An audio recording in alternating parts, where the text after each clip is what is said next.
Amém, Jesus. Glória a Deus, Senhor. Oh, Pai, que o Seu nome venha ser louvado, glorificado nas nossas vidas.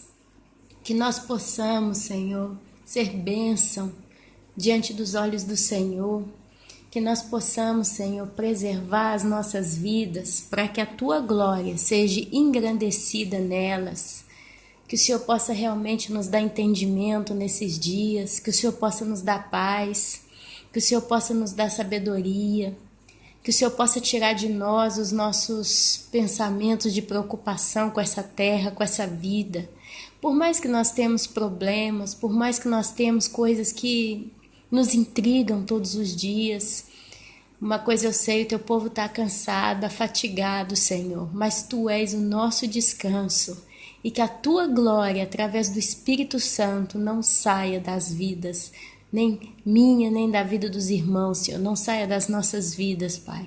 Mas que o Senhor possa preservar em nós, Pai, a Tua graça, o Teu amor, a Tua misericórdia, a Tua santidade. E eu Te agradeço. Meus irmãos, bom dia, meus amados. Hoje, dia 19 de outubro de 2015, o ano está caminhando. Antes de ontem eu levantei de manhã e a primeira coisa que veio na minha cabeça, eu ainda estava sentando na cama para pegar o chinelo, começar a levantar, lavar a cara, acordar direito. E veio aquele pensamento que tem em Provérbios, eu não vou encontrar aqui agora e nem vou tentar para não complicar minha vida, mas para os irmãos aí que são expertos em leitura da Bíblia, que buscam a Deus, que expressam para Ele o seu amor, o seu carinho através da leitura da palavra, porque é um gesto. Ler a Bíblia, segundo o que eu entendo, é um gesto de amor com Deus todas as manhãs. Sim, meu amado, minha amada, ler a Bíblia é o alimento diário para cada um de nós, mas é também um gesto de amor. Cada vez que você se assenta, pega a sua Bíblia no seu silêncio, no seu cantinho, no seu refúgio, para ler a Sagrada Escritura. É como se você estivesse fazendo uma dedicação de amor a Deus, dizendo: olha, meu Senhor, eu me importo contigo. Eu me importo com aquilo que o Senhor tem para me dizer. Eu me importo que o Senhor parou parte do seu tempo glorioso para inspirar homens a escrever essas tão santas palavras. Por mais que se diz tanta coisa da tua palavra nesses dias atuais, a realidade é que o Espírito Santo tem ministrado no meu coração aquilo que eu preciso para continuar guiando os meus passos. Então, meu querido, é uma declaração de amor constante. O nosso portar, o nosso agir, o nosso modo de caminhar todos os dias nessa terra, diante de Deus, pode ser feito de uma declaração de amor constante. Não que nós tenhamos que estar o dia inteiro em oração e clamando e falando, tem quem consegue, imagino, mas nós não, mas que nós possamos estar vivendo com atitudes santas diante do nosso Deus, nos nossos afazeres, no nosso dia a dia, que o nosso coração realmente se importe com o Senhor. E aí eu levantando, veio na minha cabeça aquela passagem de Provérbio que diz, né? O sol nasce, o sol se põe, tudo debaixo do céu, tudo debaixo do sol. Ele fala muito tudo debaixo do sol. É sempre a mesma coisa, é tudo vaidade. Aí ele comenta lá em Provérbios, né, do trabalho árduo, que no final é sempre a mesma coisa. O livro de Provérbios, ele para filosofar em cima disso. Ele comenta, né, como que essa vida que nós temos hoje, ela é monótona, meus irmãos, no sentido, você levanta de manhã, você bota o chinelo, você vai até o banheiro, você lava o rosto, tem quem já vai tomar um cafezinho para acordar direito, senão não pega no tranco, tem gente como eu que faz igual eu faço, pega um chá qualquer que eu acho no armário, enfio no copinho d'água e tomo, prepara café para os filhos, põe-as para ir para a escola, volta para casa, arruma a casa, senta, faz para casa, tem quem vai para o serviço e trabalha sempre com as mesmas coisas. Quem é pedreiro termina uma casa, começa outra, está sempre no meio de entulho, ou não? É verdade, se você para analisar o pedreiro, Ele começa no caos, porque ele começa ou para reformar uma casa que já está mais para lá do que para cá, e começa quebrando, limpando, construindo, e a vida dele está suja de cimento, de cal. Depois ele termina tudo, mas ele nunca vê o trabalho das mãos dele 100%, né? A casa já decorada, a casa já com seus tapetes, com seus móveis, e aí o dono da casa convida ele para comer lá, jantar, tomar um café. Ele, antes que chega nessa bonança, ele parte de novo para um outro trabalho massivo do mesmo jeito. Quem trabalha num escritório termina um trabalho de documentos, começa outro. Uma vez eu trabalhei em faturação hospitalar. Eu trabalhei com faturamento hospitalar. E eu ia para uma salinha muito pequenininha de um hospital. E ali chegava o meu chefe todo dia com uma pasta na mão. E essa pasta, ela era cheia de fatura e o papel era fininho, fininho, fininho mesmo. E eu tinha que passar uma por uma no computador. De repente, da pasta, ele chegava com uma caixa de papelão e eu fazia todo dia 1.200, 2.000 faturas ali, todo o tempo, sentada, digitando igual a doida, sabe, meus irmãos? Aí eu terminava, eu respirava, acabei. Vou embora para casa aliviada, espero que amanhã vai ser melhor. Aí chegava no outro dia de manhã, como é ruim. Você chega de manhã para trabalhar, naquele tempo, talvez porque eu era nova, não sei, talvez estou aqui falando até besteira, mas eu lembro que eu chegava de manhã na escola, no trabalho, descia do ônibus, né? O sol ainda estava começando a pegar no tranco também, então tinha aquela sombra, a cidade vazia, porque o povo, né? Aquele movimento da cidade, quando todo mundo está indo trabalhar, e um monte de gente em ponto de ônibus, aí você chegava assim naquele ar, né? Ufa, vamos começar tudo de novo. Aí eu entrava lá no ambiente de trabalho, o povo estava chegando, eu chegava na minha salinha, tinha que ligar a luz, acender a luz, sentava. Aí passava um pouquinho e chegava o chefe com outra caixa. Teve vezes de ele chegar com 2, 3 caixas de papelão mesmo, até caindo de fatura. Então era assim, um dia terminava, ficava aliviada, consegui, chegava no dia seguinte pensando que ia ser melhor, era pior. Então, você para analisar, é claro, meus irmãos, é claro. Não vamos desconsiderar aí os que têm trabalhos bons, pessoas que têm trabalhos de projetos realmente que os satisfazem, né? Eu não posso aqui só descer a ripa. A gente tem que também levar em consideração esses profissionais que trabalham com o que gostam, né? Um decorador que passa o tempo mais com o cliente, aí vai nas lojas, compra seus móveis, compra todo o aparato da decoração e vive naquele ambiente realmente elegante, roupa sempre perfumada, nunca que soa, nunca que se entasa, né? Que se escocha, como diz aqui na Itália, né? Que cansa. Tem gente que tem trabalhos maravilhosos, mas ainda assim, se você para analisar o pé da letra, ainda que seja um profissional que tem o serviço mais lindo, gostoso do mundo, no final de alguns anos, ele olha para trás e ele chega à conclusão, tudo vaidade? Porque foi a vida inteira fazendo a mesma coisa. Se eu sou um estilista, eu tenho que fazer roupa para as minhas modelos, então eu estou sempre naquele ambiente agitado da moda, e é festa, é flash de câmera, é problema, é o cliente, é desfile, é avião, é hotel, é viagem, e não repousa, e não descansa, e está sempre naquele ambiente estressado, tem que estar sempre com um sorriso no rosto, acaba um desfile, começa uma outra temporada. Se é um cantor famoso que vive de turnê em turnê, está sempre viajando para cima e para baixo, no meio do público, e não tem a liberdade de sair no meio da rua à vontade, como nós saímos, e às vezes ele não quer ir, mas ele assinou um contrato, ele tem que pegar o avião, tem que fazer uma certa viagem, ainda que é em primeira classe, mas são situações que ele está sempre envolvido, e ali ele entra na folia, né? Quando ele sobe no palco, aquela gritaria aí. Gente, imagina, gente, enche o saco. Até de quem tem serviço, trabalhos, né? Que a gente que está aqui de fora, nós que somos tão inferiores a nível de sucesso, digamos assim, às vezes você trabalha a vida inteira, o máximo que você consegue é manter seu aluguel, e aquele lá trabalha um dia, pode comprar uma casa com o dinheiro que ganha.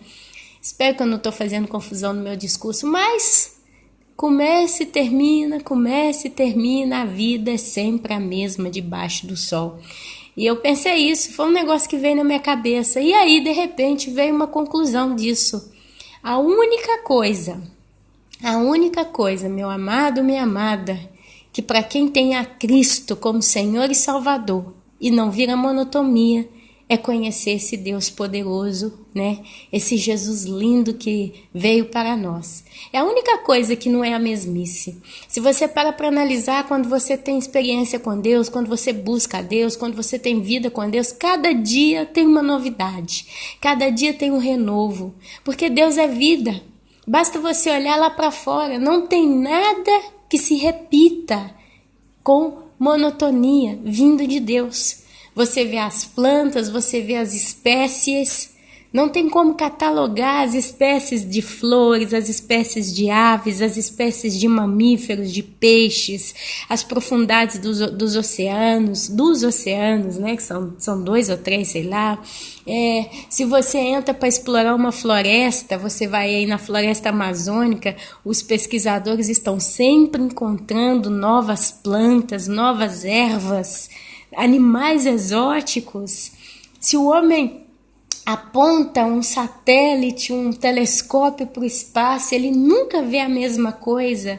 Segundo após segundo, tem sempre algo diverso, né? E nós somos limitados, a gente não vê nada perto daquilo que Deus deu, que é essa terra que está caída, que jaz no maligno, carrega a maldição do pecado. Então, quando a gente volta os olhos para estar com Deus, a gente recebe sempre algo novo, um renovo, a esperança de que o amanhã vai ser melhor do que o hoje, mas não só isso, a esperança de que o futuro que para nós está reservado, que foi reservado, ele é glorioso, porque nós temos um Deus de glória, um Deus de honra, um Deus poderoso. E eu quero ler com vocês hoje alguns textos um pouco complicados da Bíblia, mas Deus, ele tem um porquê em todas as coisas. A base da mensagem que eu tenho aqui hoje conosco, que eu comecei a receber é: não deixe que a glória de Deus se vá da sua vida. A glória de Deus na sua vida hoje está na forma do Espírito Santo, que habita dentro de você. Então não deixe que essa glória se vá. Se você ler em Ezequiel capítulo 10, que eu vou começar a ler com vocês, vocês vão ter uma ideia, uma noção do que é essa glória. A glória de Deus, ela é para nós inimaginável, a ponto que Ezequiel, quando ele citou as palavras do livro, né, de Ezequiel, ele não teve palavras claras o bastante para descrever. Então é por isso que eu, Ana Paula, pelo menos, eu vejo um pouco confuso aquilo que ele descreve, mas se você começa a olhar do ponto glorioso, você vai ver como que Deus é. Então, você vê, tá? Ezequiel capítulo 10, o que eu quero ler com vocês. Eu me preparo aqui, tomo um golinho de água para começar a ler isso aqui, porque é pesado. É pesado. Pesado porque é muito cheio de figuras. É um livro muito poderoso mesmo, né? Tem uma linguagem bem... Como é que fala a linguagem? Não é uma linguagem real, não é uma visão... Não é igual quando, por exemplo, você vê uma rosa vermelha. Aí você fala, eu vi uma rosa vermelha.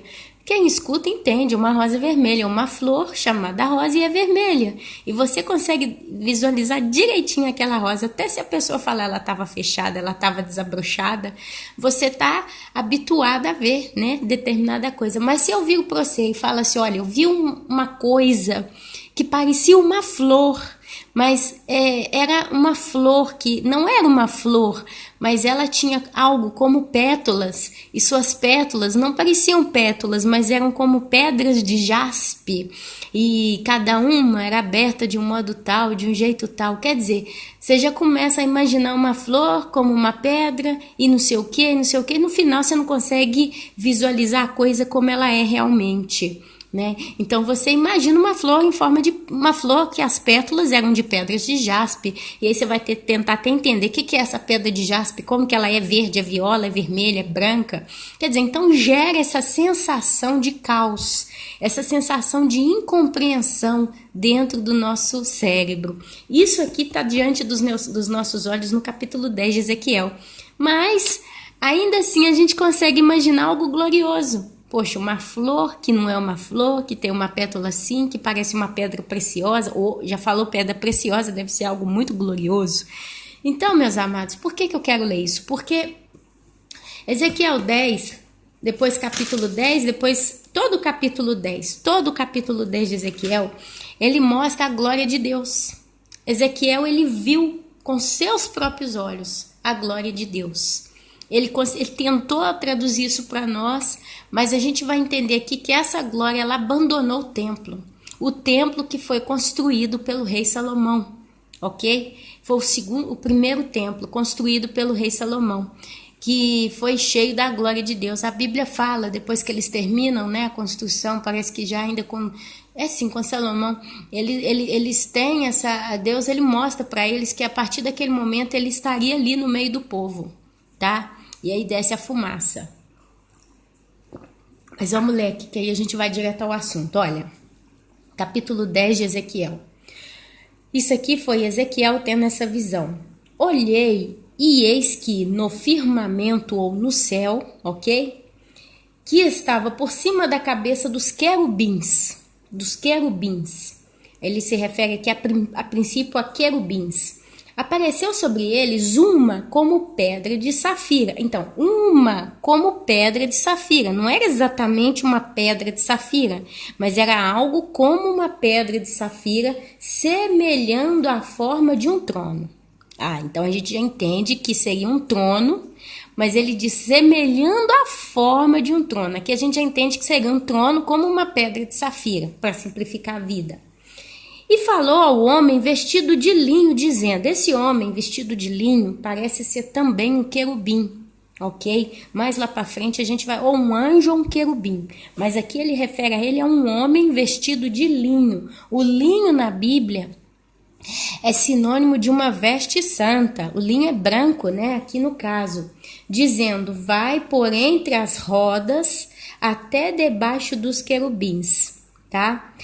Daqui a pouco ele vai começar a explicar essas rodas, debaixo dos querubins. Então ele está falando que tinha mais querubim na cena. E enche as mãos de brasas acesas. Tinha certas brasas ali. Isso tudo ele viu espiritualmente falando. Dentre os querubins e espalhas sobre a cidade. Ele entrou à minha vista.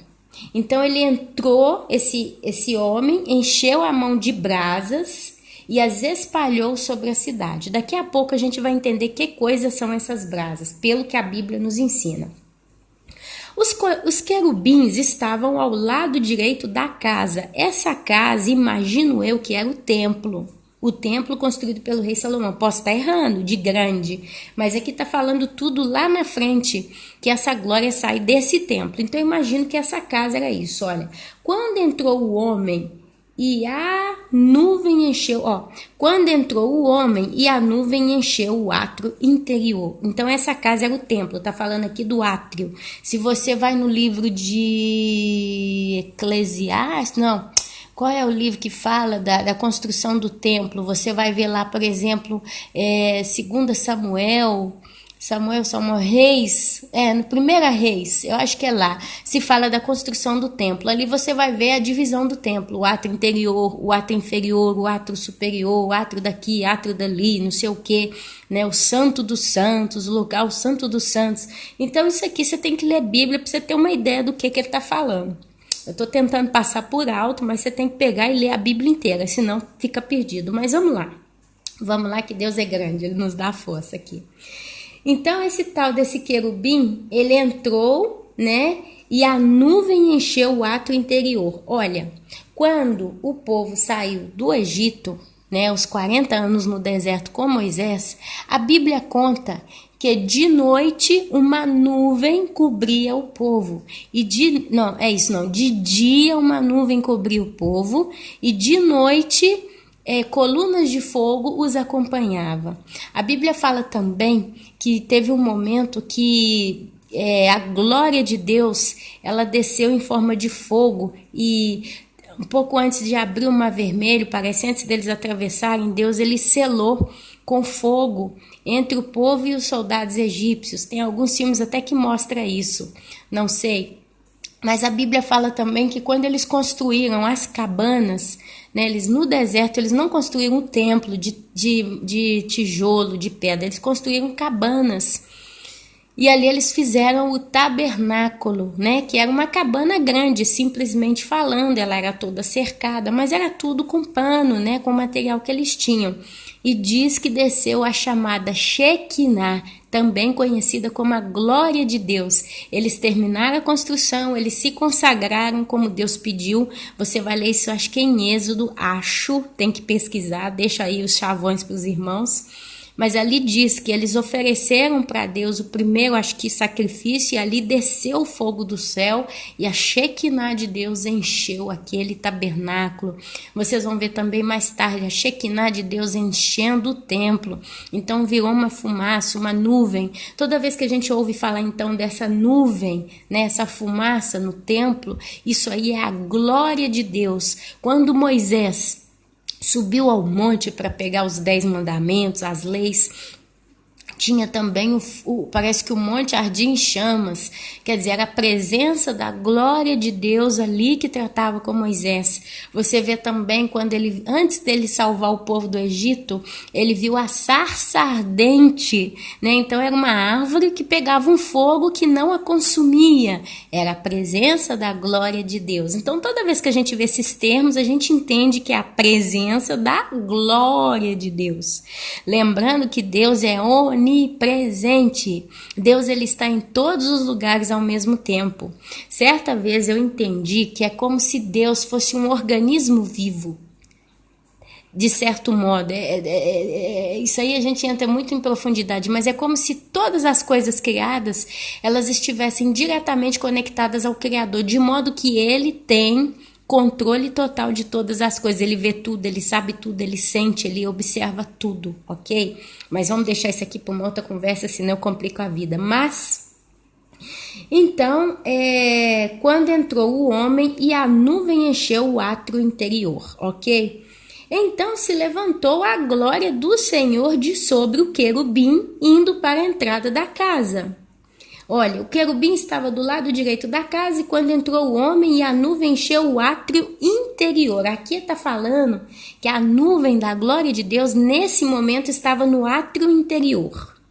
Então se levantou a glória do Senhor de sobre o querubim que tinha entrado lá dentro e ela foi para a entrada da casa. Dá-se a entender que aquela glória saiu do centro, né, do átrio interior e ele se dirigiu para fora do templo, indo para a entrada da casa. A casa encheu-se da nuvem e o átrio da resplandecência da glória do Senhor. Ó, a casa encheu-se da nuvem, então a glória tomou conta de todo o local. E o átrio da resplandecência da glória do Senhor. Resplandecência, vem da palavra resplandecer. Resplandecer, eu aqui não estou com dicionário, mas eu entendo que resplandecer é brilhar. É algo relacionado a brilho, é algo relacionado a uma energia que emana brilho, calor, vida, ok? Mas vamos por aí. O tatalar, das asas dos querubins se ouviu até o átrio exterior, como a voz do Deus Todo-Poderoso quando fala. Então, esses querubins aqui, que mais lá na frente, se eu não me engano, nós estamos entendendo passo a passo, parece que também é representado por seres viventes, tá? Essas asas, elas batiam e faziam tatalar. No mover daquelas asas, elas faziam um barulho do tatalar. Então, algo mais ou menos assim. Só que esse barulho, Ezequiel descreve como como a voz do Deus Todo-Poderoso. A Bíblia também se refere aos trovões, né? Quando fazem bum, aquele estrondo, a Bíblia várias vezes refere que aquilo também é a voz de Deus. Então, tudo que é forte, é poderoso, é imponente, né? É algo estrondoso, é comparado à voz de Deus, porque a voz de Deus é estrondosa, a voz de Deus é poderosa, a voz de Deus, ela é determinante, bum, é poderosa, é potente em si mesma. Ok? Então a gente vai tentando, né? Eles foram tentando comparar com coisas extremamente gloriosas aos olhos humanos. Ok. Tendo o Senhor dado ordem ao homem vestido de linho, dizendo: toma fogo dentre as rodas, dentre os querubins.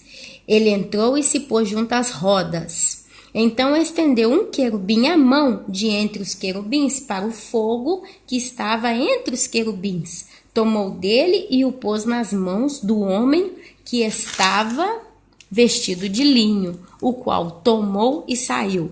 Então, Ezequiel, ele viu que aquele homem de linho foi debaixo das tais rodas, que logo em seguinte, agora começa a falar sobre essas rodas, e um querubim que estava no meio de outros querubins, quer dizer, parece que é tudo querubim. Eram vários querubins ali juntos, e cada um tinha uma função. Então, um deles entregou, né, essas brasas para a mão do homem que estava vestido de linho, o qual tomou e saiu. Tinham os querubins uma semelhança, olha só, tinham os querubins uma semelhança de mão de homem debaixo das suas asas. Então eles tinham asas e eles tinham como uma coisa parecida como mão. Então é que ele tenta explicar toda a visão detalhe a detalhe. Ele expressa do modo que ele pode. A visão das 4 rodas. Em Apocalipse, capítulo 4, versículo 8, vai falar de novo desses seres viventes. Então, dá a entender que esses seres viventes vistos aqui em Ezequiel, eles são seres que têm acompanhado a Deus desde o início e vão até o final dos tempos aqui, do tempo do homem na Terra. Pelo menos é o que entende, né? Essa era humana. Talvez de eternidade em eternidade eles já estão caminhando com Deus. Mas aqui a gente entende que esses seres aqui já falados no Velho Testamento, no livro de Ezequiel, se repete lá em cima no Apocalipse, que ainda não aconteceu, hein? Visto pelo apóstolo João. Então, você vê a presença desses seres que estão acompanhando a glória de Deus. E eles manifestam no seu ser essa glória de Deus. É como se você vendo eles, você vê também a glória de Deus que está sempre acompanhando a eles. Ok, mas não vamos complicar a vida não. A visão das 4 rodas, capítulo 10, versículo 9 em diante. Agora a gente pira de vez, hein? Pelo menos eu. Olhei e eis 4 rodas junto aos querubins. 4 rodas junto aos querubins. Uma roda junto a cada querubim. O aspecto das rodas era brilhante como pedra de berilo. Não tenho ideia que coisa é esse tal de berilo, mas diz que essa roda era brilhante como pedra de berilo. Depois eu vou tentar pesquisar aqui na internet para ver o que é esse tal de berilo, que eu acho que é uma coisa importante. Aliás, pesquisa aqui agora mesmo. Olha, eu vou aqui no Google, aí eu peço aqui, eu vou escrever a palavrinha berilo. Vocês podem escrever também. Deixa eu só puxar aqui, berilo, B-E. É assim que a gente tem que ler a Bíblia, meu amado, minha amada. Se você não faz assim, B-E-R-I-L-O, berilo, e eu puxo aqui imagens, imagem. Agora vamos ver aqui como é que é esse tal desse berilo. Ah, como é lindo, meus irmãos. Olha, eu deixo no ar aí para vocês pesquisarem. O berilo é como um cristal verde água. Que coisa linda, lindo, lindo, lindo. Pelo menos as primeiras imagens aqui é como um azul esverdeado, transparente. Então, olha só, o aspecto das rodas era brilhante como pedra de berilo. nas imagens que eu achei aqui, tem até umas amarelinhas como ouro também. Eu acho que a internet aqui, no caso, ela já mistura as pedras tudo, mas as primeiras são verde água, não são lapidadas. Imagina essa pedra lapidada, deve ser muito linda, pelo menos aqui pelo que eu vi na internet. Quanto ao seu aspecto, tinham as 4 a mesma aparência, então eram 4 rodas iguais. Eram como se estivesse uma roda dentro da outra. Andando elas, podiam ir em 4 direções e não se viravam quando iam. Para onde ia a primeira, seguiam as outras e não se viravam quando iam. Agora eu quero só deixar um pequeno parênteses aqui para vocês pensarem comigo. A gente aprende que Satanás copia a Deus em tudo, justo? A gente vê isso. Por exemplo, Jesus Cristo é o leão da tribo de Judá. Então ele é o leão. E se vocês veem aí, quando começa a falar do anticristo, rugia como um leão. Quer dizer, é imitação, porque não é o leão, justo? Então, vocês têm visto aí, principalmente nesses últimos dias aí, relato de disco voador voando para tudo quanto é lado. E toda vez que a gente vê discos de disco voador, vocês veem sempre o quê? Um disco redondo que voa luminoso no céu, justo? Ou tô falando mentira? Tô falando besteira? Se você vê nos próprios filmes aí, os discos voadores, eles são pratos, né? São redondos, são grandes, são luminosos e vocês vê que eles voam rapidinho. E tem vezes que tem muito juntos ou separados, mas estão sempre, por exemplo, se você vê 3, 4 discos voadores juntos, né? Num filme ou alguma coisa aí no YouTube, eles estão sempre caminhando junto. Para onde vai um, vai todo mundo. E eles são luminosos. E eles giram. Se você vê esses filmes aí mais de extraterrestre, tem um particularmente que eu não lembro o nome, mas agora eu não consigo lembrar não. É um filme de uns velhinhos que eles, os extraterrestres colocaram como que ovo no fundo de uma piscina. E aqueles velhinhos começaram a nadar na piscina e eles ficaram cheios de energia como se fossem adolescentes. Eu não me lembro o nome desse filme, ele é muito velho. E no final desse filme, aí eles vêm nesses discos voadores, que é exatamente igual isso aqui que o Ezequiel está descrevendo. Eram discos luminosos que giravam e eles iam para todo lado e não se viravam, porque você não consegue perceber quando esses discos voadores que a gente vê por aí, se ele gira, ele vai para um lado ou para o outro, parece que ele nunca vira, mas ele vai em todas as direções. Isso é Satanás tentando imitar a Deus, aqui ó, tá claro aqui. Só que a glória de Deus aqui é diversa, é uma coisa muito, muito, muito infinitamente mais gloriosa. Mas é só para dar um chavão para os irmãos, para a gente tentar perceber as coisas aqui. Todo o corpo dos querubins, olha aqui, querubins. Todo o corpo dos querubins, suas costas, as mãos, as asas e também as rodas que os 4 tinham estavam cheias de olhos ao redor. Aí quando fala desses olhos aqui, a primeira vez que eu vi lá em Apocalipse, quando fala das rodas que eram cheias de olhos, eu imaginei olho mesmo, abrindo e piscando. Eu acho que 90% de quem lê isso aqui imagina isso. Mas hoje a gente já entendendo um pouco como que funciona sempre a tecnologia do que a gente tem hoje, você vê, por exemplo, tem uma telecâmera que ela é colocada muito no centro das cidades, né? E é uma bola redondinha e ela olha para todos os lados. Ela consegue capturar quase que 180 graus de registração, tá? Então imagina que essa referência de olhos aqui não é uma telecâmera, pelo amor de Deus, e eu não tento nem chegar perto, mas deve ser algum tipo de tecnologia do céu, de Deus, que quando ele bateu o olho, ele entendeu que aquele sistema conseguia enxergar tudo, era uma coisa que tudo. E ele, de certo modo, ele comparou isso com o olho, ok? Mas não entro mais nisso, além disso eu não vou. Tem gente que sabe falar muito mais do que eu. Quantas rodas foram elas chamadas girantes? Girantes. Lembrando que estava tudo suspenso no ar, elas não estavam caminhando no chão como uma roda de bicicleta. Elas estavam na posição horizontal e giravam, ok? Ouvindo-o eu. Cada um dos seres viventes tinha 4 rostos. Olha só como é que o negócio aqui é para levar a gente realmente ao delírio, não? cada um dos seres viventes, aqui já é comparado não mais a querubins, mas a seres viventes, pelo que eu estou entendendo.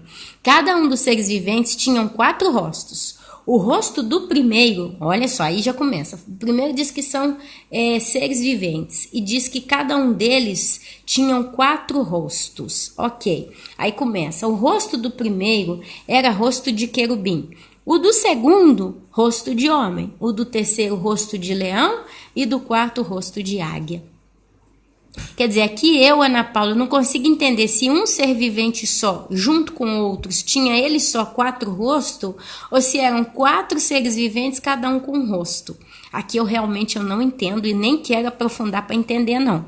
Eu só tento entender que a Bíblia diz que o leão também é a figura do poder de Jesus Cristo.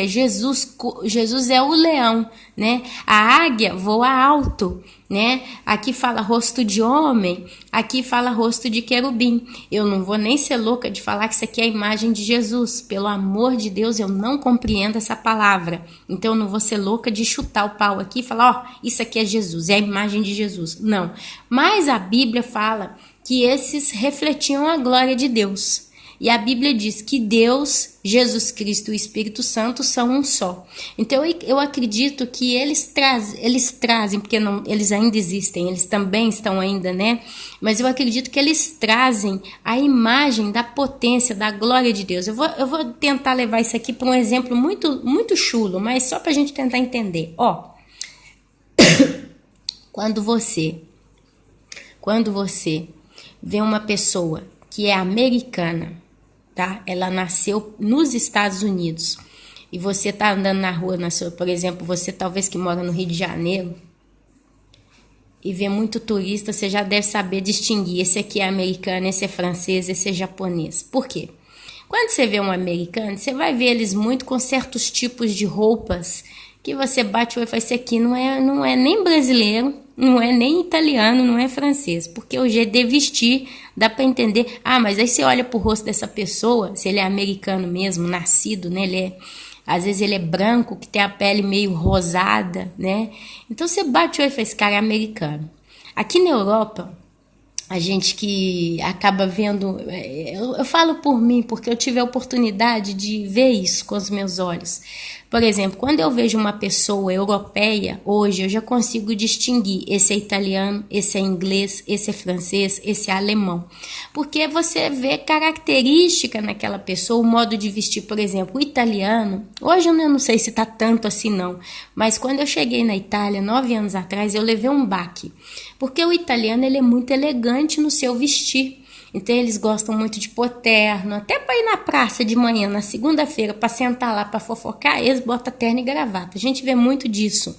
Ou então você reconhece também o italiano com a boinazinha preta na cabeça, né? Os velhinhos, eles põem aquele chapeuzinho preto na cabeça, eles colocam uma blusa social, uma calça de linho, né? Sapatinho fino e se sentam na praça.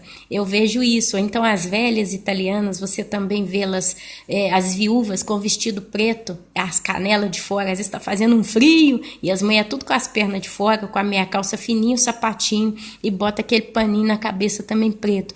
Então assim, a gente já consegue distinguir, essa aqui é italiana, esse aqui as moças, né, o modo delas se maquiarem, o modo delas se pentearem, mas também tem os traços físicos da raça, né?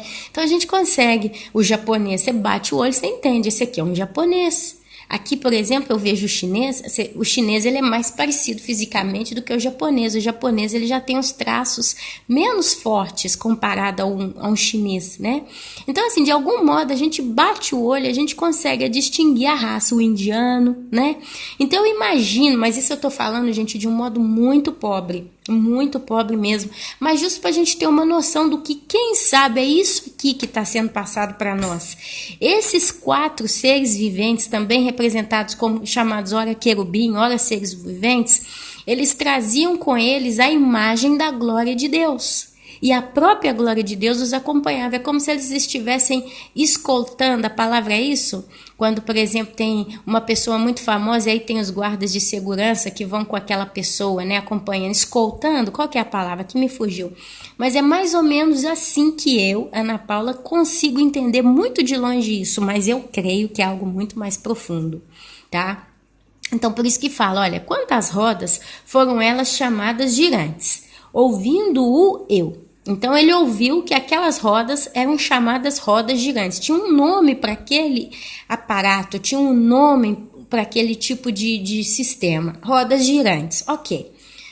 Cada um dos seres viventes tinha 4 rostos. Cada um dos seres viventes tinha 4 rostos. O rosto do primeiro era o rosto de querubim, o do segundo, o rosto de homem, o do terceiro, o rosto de leão e o do quarto, o rosto de águia. Então, eu imagino, porque se você para analisar um ser que tem 4 caras, então, quer dizer, na frente ele tem rosto de homem, aí do lado da orelha, em vez de ter uma orelha, ele tem um rosto de uma águia. Na nuca, em vez de ter a nuca, ele tem um rosto de leão. Na outra orelha, em vez de ter aquele, ele tem um rosto de querubim. Quer dizer, e como que é o rosto de um querubim? O rosto de um querubim não é como o rosto de um anjo, que parece o rosto de homem? Quer dizer, então você começa a entrar em tilt aqui. Eu, pelo menos, então...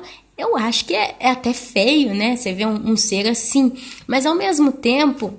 Quando eu pego algo relacionado que está ligado à presença do Deus Todo-Poderoso, eu não imagino que é um ser feio, eu não imagino que é um ser desfigurado, mas eu imagino que Ezequiel aqui ele está descrevendo a visão de algo muito glorioso que ele não consegue nem descrever exatamente porque não é algo da Terra, meus irmãos. Não é algo normal do planeta Terra. É algo extraterrestre, quer dizer, extraterra, fora do nosso sistema terreno. Uma coisa é eu descrever um pato, um leão, uma águia, eu descrever um peixe, uma rosa vermelha. Outra coisa é eu tentar descrever algo que não tem no nosso mundo. Então você tenta comparar coisas que você conhece aqui, tá bom? Mas lembrando que Jesus também é descrito como águia, é descrito como leão, né? Então você vê aí a potência, a glória que acompanhava esses seres. Fecha aspas. Os querubins se elevaram. São estes os mesmos, olha aqui, os querubins se elevaram. São estes os mesmos seres viventes que vi junto ao rio Quebar. Então aqui... Ezequiel, ele ao mesmo tempo que chama esses seres de querubins, ele chama de seres viventes, porque chegou num ponto que ele não consegue determinar o que é exatamente. E lá em Apocalipse, capítulo 4, versículo 8, também são chamados de seres viventes, ok? E também de querubins, e vai. Andando os querubins, andavam as rodas juntamente com eles, e levantando os querubins as suas asas para se elevarem de sobre a terra, as rodas não se separavam deles. Parando eles, paravam elas. E elevando-se eles, elevavam-se elas. Porque o espírito dos seres viventes estava nelas. Olha só. Vocês já ouviram falar em algo teleguiado? Você para observar a tecnologia em que nós estamos hoje. Você vê, por exemplo, os drones, né? Eu acho que é o top que a gente chegou hoje, são chamados drones. Os drones são teleguiados, são comandados por telecomando.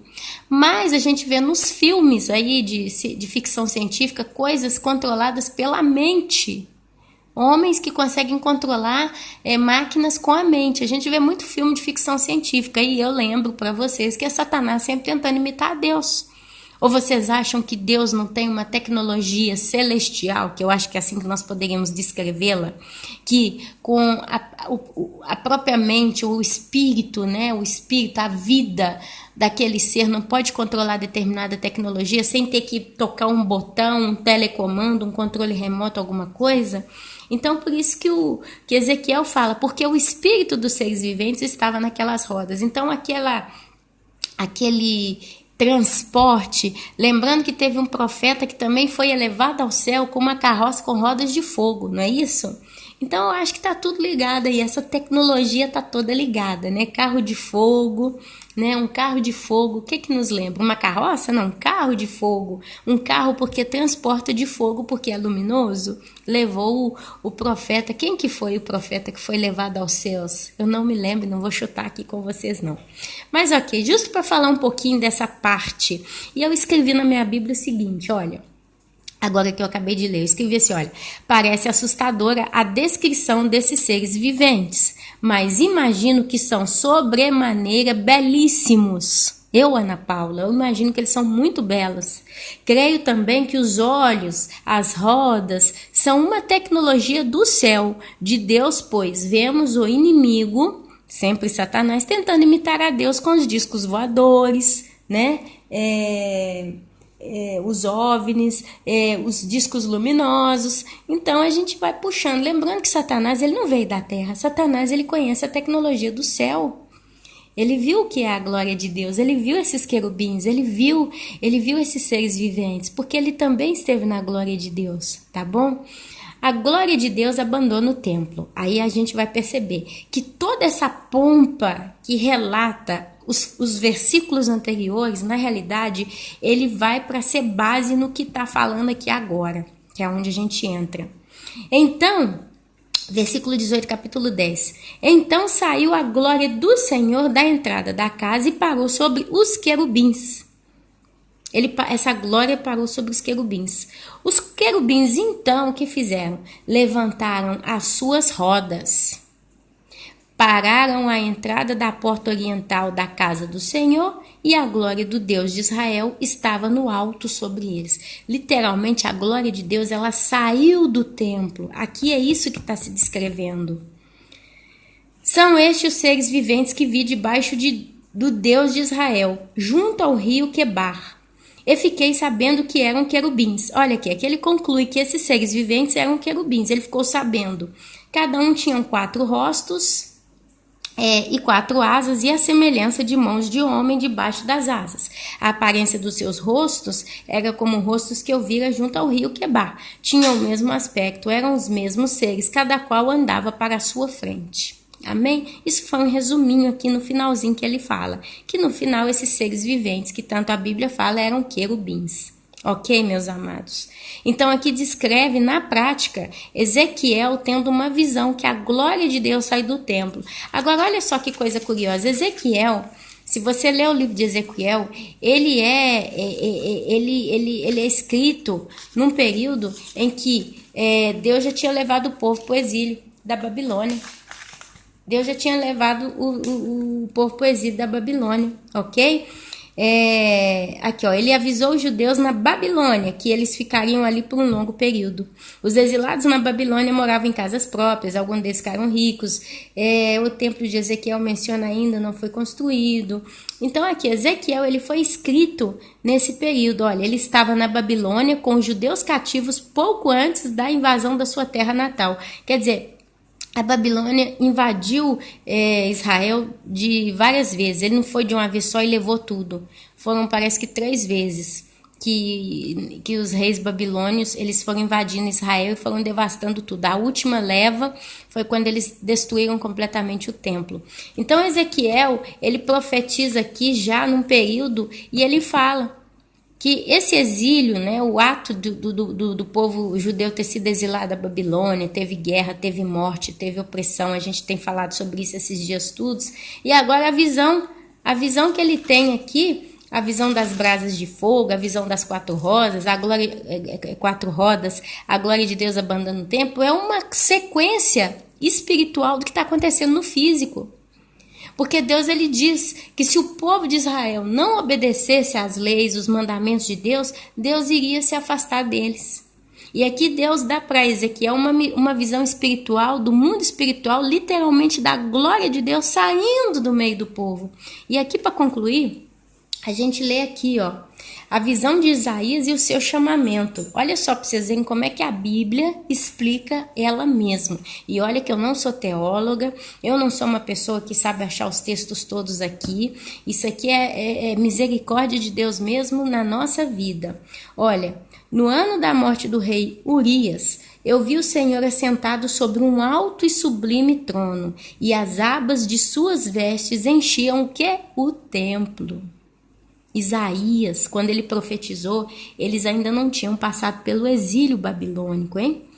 Serafins estavam por cima dele, cada um tinha 6 asas, com 2 cobria o rosto, com 2 cobria os seus pés, e com 2 voava, e clamavam uns para os outros, dizendo: Santo, Santo, Santo é o Senhor dos exércitos, toda a terra está cheia de sua glória. A terra aqui está escrito com letra minúscula, tá? Eu imagino que essa glória aqui é todo o planeta Terra, sim, mas aqui ele estava vendo aquele local em que ele habitava. Tanto é que vocês olham aqui, ó, as bases do limiar se moveram à voz do que clamava, e a casa se encheu de fumaça. Olha, mais uma vez aqui se referindo casa, é o templo do Senhor, se encheu de fumaça, ou da Shekinah, ou da glória de Deus. Então disse eu, ai de mim, estou perdido, porque sou homem de lábios impuros, habito no meio de um povo de impuros lábios, e os meus olhos viram o Rei, o Senhor dos Exércitos. Então, um dos serafins voou para mim, trazendo na mão que coisa? Uma brasa viva. Olha lá a brasa que a gente viu em Ezequiel aqui de novo. Trazendo na mão uma brasa viva que tirara do altar com uma tenaz. Com a brasa tocou a minha boca e disse, eis que ela tocou os teus lábios, e a tua iniquidade foi tirada e perdoada do seu pecado. Depois disso ouvi a voz do Senhor que dizia, a quem enviarei? A quem há de ir por nós? Disse eu, eis-me aqui, envia-me a mim. Então disse ele, vai e dize a este povo, porque eles estavam em pecado, ouvi, e não entendais, vede, mas não percebais.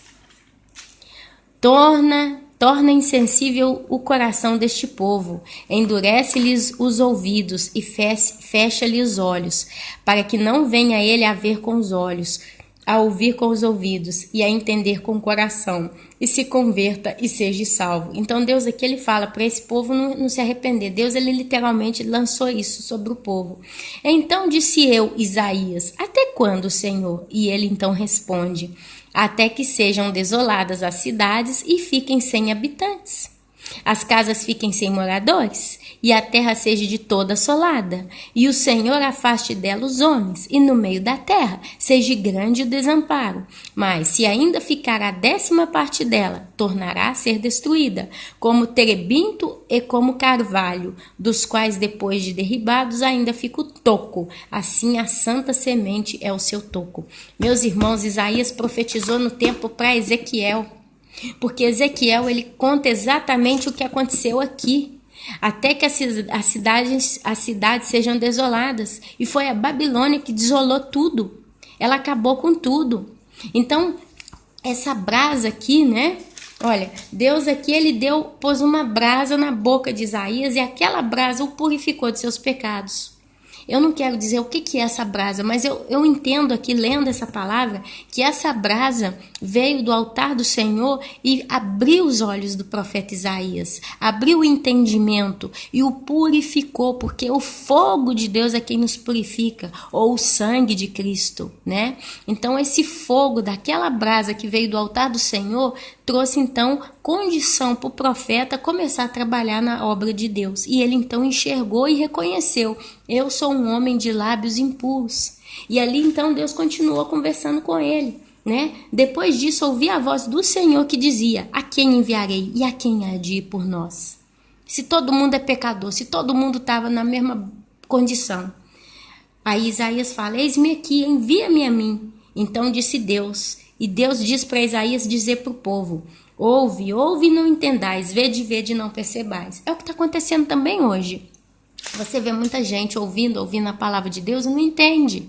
Vendo as coisas de Deus e não vem, né? A consciência está bloqueada, está cauterizada. Torna insensível o coração deste povo. Por quê, meus irmãos? Quando o povo está em pecado, Deus se afasta. Fechando toda essa conversa que nós estamos tendo hoje aqui, é isso que Deus está querendo falar, que Deus é o mesmo. Deus ele não mudou. Se você está com a sua vida em pecado, a glória de Deus que habita em você se afasta. O Espírito Santo se entristece. E você pode tomar cuidado para que não perca a sua coroa. A Bíblia fala de uma coroa chamada coroa da vida. Imagine você perdendo a coroa da vida. A Bíblia diz de sim. Então, Ana, então me explica aquele texto que diz que aqueles que o Pai me deu, de modo alguns lançarei fora. Então, isso é uma contradição? Não, meu amado. Porque a Bíblia diz, as minhas ovelhas ouvem a minha voz. Mas a gente vê muitos são chamados e poucos são escolhidos. Quer dizer, no meio desses chamados, Tem muita gente que diz e pensa estar praticando a obra de Deus e acredita que tem sobre si a coroa da vida. E a Bíblia fala que sim, mas toma cuidado para que ela não se perca. A Bíblia fala em muitas situações que a gente fica um pouco sem entender ao pé da letra. Como é que é? Por exemplo, a Bíblia fala que vai ter um remanescente no planeta inteiro de todas as tribos, povos e línguas, de todas as nações, que depois do Armagedon vai adorar a Deus no santo monte do Senhor, nas festas das trombetas, justo, dos tabernáculos. Não me interessa, deixa quieto. Falei isso ontem, mas já não me lembro mais. A Bíblia fala dos santos que vão ser salvos na grande tribulação, dos mártires. A Bíblia fala das duas testemunhas. A Bíblia fala de tantas situações aqui que você não entende exatamente ao momento, porque não foi o momento de ser revelado. Enquanto uma coisa não deve ser aberta, por exemplo, quem vai ser as duas testemunhas? A gente crê que uma delas vai ser Elias, porque Elias não morreu. E a Bíblia fala, ao homem é dado o poder, né, a chance, a condição de morrer uma só vez. Então Elias, ele não morreu, ele pode morrer ainda. Então a Bíblia fala que as duas testemunhas vão ser assassinadas. Então dizem que uma delas é Elias, dizem que a outra é Moisés, porque o corpo de Moisés não foi encontrado pelos homens, mas o anjo levou o corpo de Moisés. Satanás veio tentar arrancar o corpo. A Bíblia deixa claro, corpo. Não fala alma, não fala Moisés vivo, a gente não consegue entender. Moisés, ele foi arrebatado aos céus, vivo, e esse corpo estava com a alma dentro? Ou Moisés literalmente morreu e Deus levou o corpo? Porque a Bíblia fala que Deus virou para ele e falou, você vai morrer. Você não vai tocar a terra prometida, você só vai ver, mas você vai morrer. Então, tem essa conversa na Bíblia de que Deus fala que ele morreria. Mas tem um outro ser que não morreu, e é Enoque, que está lá antes do Noé, Enoque, né? Acho que é a 7ª geração antes de Noé, acho. Mas ele não morreu, ele foi arrebatado aos céus. Então a Bíblia fala claramente de 2 homens que foram levados vivos ao céu. Enoque, o 7º, ou antes ou depois de Noé, acho que é o 7º antes de Noé, é Matusalém, né? É Matusalém, papai de Noé e tal, Enoque. Esse Enoque que caminhou com Deus, andou com Deus e Deus o tomou para si. A Bíblia fala de Enoque e fala de Elias, que foi assunto aos céus, e o outro que ficou com ele, que eu não lembro como que era o nome do outro profeta que caminhava com Elias, até que Elias julgou o seu manto, né? E o outro começou a trabalhar até mais do que ele. Ele foi assunto aos céus numa carroça, num carro de fogo. Então a gente acha, muitos teólogos acham que as duas testemunhas podem ser ou Enoque e Elias, ou Elias e Moisés, porque não se tem certeza do caso de Moisés. Então, assim, existem certas coisas na Bíblia que a gente fica um pouco com pulga atrás da orelha. Mas se você sabe que é Enoque, que é Elias, qual a diferença que vai fazer na sua vida como igreja? Sendo que as duas testemunhas vão vir depois do arrebatamento. O arrebatamento já vai ter acontecido. Quer dizer, Deus, ele é prático. Deus, ele deixa no ar tantas coisas, para quê? Para colocar temor no coração de quem escuta e correr para salvar a sua vida antes da grande tribulação, porque eu acredito que o desejo de Deus não é que o homem pereça, não é que o homem passe pela ira na grande tribulação, mas o desejo de Deus é que quantos mais possíveis venham ser salvos. Deus sabe o número, Deus sabe quem, Deus sabe o dia, Deus sabe a hora, mas nós não. Então eu, Ana Paula, eu vou destrambelhar de vez? Ah, tô salva, então eu não ligo mais não, vou caminhar. Não, eu vou continuar militando. Ouvi ontem um grande homem de Deus falando que o estudo das profecias gera esperança no nosso coração. Porque eu, como igreja, vejo que a profecia me diz de um fato que vai acontecer chamado arrebatamento. Então eu posso até estar chateada com a minha vida, com meus problemas, com as coisas que eu estou vivendo, com a luta, com a fatiga, mas eu me consolo quando eu penso, Jesus está voltando. Então só mais um pouquinho de paciência, só mais um pouquinho, que daqui a pouco isso tudo vai acabar. Eu posso ver com os meus olhos os sinais acontecendo diante dos meus olhos. Então as profecias, elas enchem o nosso coração de esperança, por isso que a gente estuda, mas nem tudo é revelado ao pé da letra, porque não serve. Se você vai embora antes de determinado, igual Daniel, você vê o livro de Daniel quando termina, Deus fala para Daniel, cele as palavras desse livro, porque elas só vão ser compreendidas no seu tempo. Ainda vão passar muito tempo antes que todas essas coisas aconteçam.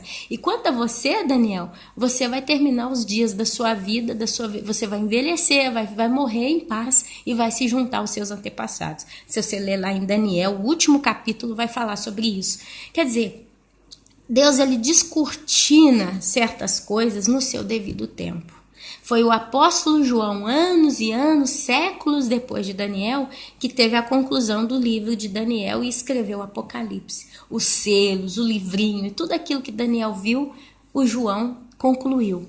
Então, meus amados, não adianta a gente ficar aqui querendo bater cabeça, vamos entender, glória a Deus, porque eu vejo que no nosso coração existe aquela pontinha de expectativa de que, quem sabe se eu entender mais um pouquinho, eu vou ser transformado ainda mais para com o Senhor.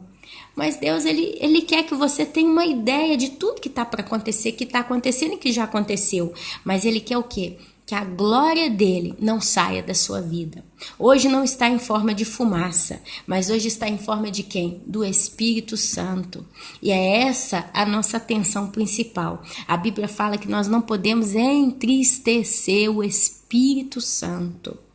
A Bíblia fala que pecado contra o Espírito Santo não tem perdão.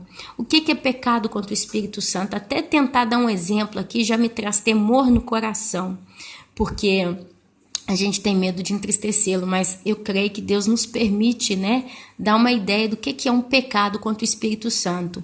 Eu acredito que um pecado muito grande que tenha acontecido contra o Espírito Santo é profecia falsa. Porque Deus ele profetiza na nossa vida através do Espírito Santo. Então, se eu falo uma coisa errada, se eu falo uma coisa falsa, eu estou pecando contra quem? Contra o Espírito Santo, chamando Deus de mentiroso. Então, você vê esses pastores aí, que têm pregado prosperidade, estão mandando o povo vir para as igrejas para fazer campanhas terríveis, a vassoura santa, o óleo santo. Tem gente falando aí que achou até pedaço da roupa de Jesus, Então essas loucuras, eu acredito que isso também é pecado contra o Espírito Santo. Não é contra Deus somente contra Jesus, mas é blasfemar contra o Espírito Santo. Eis que eu profetizo que o Brasil é do Senhor Jesus, é celeiro de profeta, que o Brasil vai ser transformado numa nação gloriosa. Isso é pecado contra o Espírito Santo, porque o Brasil está cada dia pior, como todo o planeta Terra. Até Israel no final vai chegar a cair, porque só Jesus que salva. Enquanto eles não se arrependerem, quer dizer, Deus vai ter que passar todo mundo pelo fogo para trazer arrependimento. Então, como é que tem gente aí falando que vai só melhorar se o troço está só piorando? Eu acredito que isso é entristecer e até pecar contra o Espírito Santo.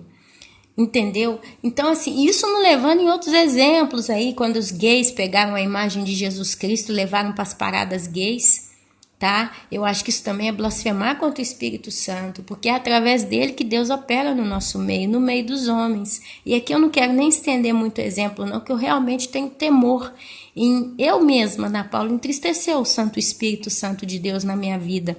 Mas eu acho que vocês já conseguem entender do que eu estou querendo falar. É você colocar o Espírito Santo onde ele não tem que estar. É você dizer o que ele não disse. É você ridicularizar o Espírito Santo de Deus. Isso é pecado, Então Deus ele não quer que a glória dele saia de nós. E tem muita gente, meus amados, que até se arrepende, tem uma certa conversão, mas no decorrer da sua vida, ele combate e desvia. Depois de um tempo, ele desvia e volta para o mundo. A minha pergunta, será que essa pessoa realmente teve um encontro verdadeiro com Deus e o Espírito Santo entrou dentro dela? E até que ponto essa pessoa realmente ela quis amar a Deus, buscar a Deus? Porque a Bíblia nos ensina que a gente precisa se alimentar todos os dias. Se você não busca a Deus todos os dias, a sua carne domina sobre o seu espírito. E se a sua carne cresce mais do que o seu espírito, você volta a pecar. E você chega num ponto que você começa a falar: torna insensível o coração deste povo, endurece-lhe os ouvidos e fecha-lhe os olhos, para que não venha a ele a ver com os olhos e a ouvir com os ouvidos, e a entender com o coração, e se converta e seja salvo. Então, assim, meus amados, eu acho que eu fui bem clara nas coisas aqui. A glória de Deus não é brinquedo. A Bíblia mostra a glória de Deus de um modo muito pomposo, né? Por isso que eu li aqui a visão das 4 rodas, conversei com vocês um pouquinho a visão das brasas de fogo. Quer dizer, tudo do altar, é tudo santíssimo, é de uma santidade que nós não temos boca para descrever e não temos coração para colocar o sentimento que devido à glória de Deus. Nós não temos coração para colocar o devido ser, a devida definição do que é a glória de Deus. Nós somos caídos. Só quando nós formos glorificados com Cristo, nós vamos poder falar realmente o que é a glória de Deus e descrever essa glória. Então, por isso que também Isaías, Ezequiel e todos os demais, eles não tiveram palavras para descrever exatamente aquilo que é, porque é santo demais, é poderoso demais, é precioso demais, é grandioso demais para nós. Então cabe a nós, meus irmãos, tentar entender o geral dessa história e pôr o coração hoje no altar de Deus e falar: Deus, como é que está a minha vida? Como é que está o meu templo? Como é que está a minha casa? O Senhor ainda habita nela ou o Senhor está se afastando dela? O Senhor está se afastando da tua glória, da tua casa? Isso é o que eu creio que nós temos que se propor no dia de hoje. Jesus está voltando, meus irmãos. Não é tempo de perder a glória de Deus. Não é tempo de entristecer o Espírito Santo. Não é tempo de cair. Essas são as mensagens que Deus tem colocado no meu coração nesses dias. E eu acredito que tem muito pente fino ainda para ser feito. A cada dia que passa, a gente vê ainda situações no meio do povo de Deus que estão levando muitos ainda para a perdição. E se essas pessoas não acordarem enquanto é tempo, elas vão se tornar insensíveis. Elas vão se tornar insensíveis. E assim, meus queridos, eu agradeço pela oportunidade que o Senhor nos deu mais uma vez de colocar essa palavra. E eu peço a Deus que abençoe a cada um de vocês com consciência, com sensibilidade, com humildade, porque a consciência e a sensibilidade ela só vai vir se você tiver um coração humilde, de você se dispor realmente a olhar para dentro de você e entender que você não é perfeito, principalmente colocado diante dos olhos de Deus. Nós somos caídos, amados, e a gente precisa se arrepender todos os dias, amém? Então que o Senhor Jesus possa estar abençoando de modo especial mesmo a cada um de vocês, na causa pessoal de cada um, e Ele possa realmente com esse doce, lindo Espírito Santo te trazer à memória a situação real em que você se encontra. E assim eu os abençoo no santo, poderoso, glorioso, precioso nome de Jesus. Amém, amém e amém.